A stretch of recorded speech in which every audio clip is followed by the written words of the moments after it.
मुंबईतल्या नौदल गोदीतल्या गौरव स्तंभ इथं आज ट्राय सर्व्हिसेस वेटरन्स डे निमित्त पुष्पचक्र अर्पण करून सैन्य दलातील तिन्ही विभागांच्या निवृत्त वीरांना आदरांजली अर्पण करण्यात आली। नौदलाच्या पश्चिम विभागाचे ध्वजाधिकारी व्हाईस ॲडमिरल संजय जे सिंग, लेफ्टनंट जनरल हरमिंदर सिंग कहलोन तसंच सैन्य दलाच्या तिन्ही विभागातील वरिष्ठ अधिकारी उपस्थित होते।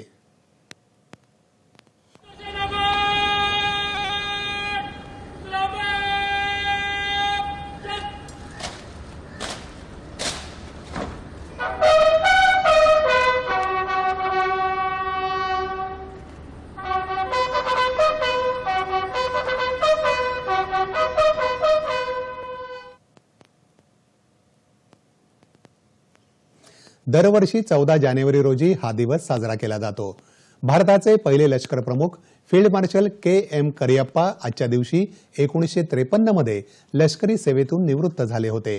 त्यांच्या कार्याचा सन्मान करण्यासाठी दरवर्षी हा दिवस साजरा केला जातो।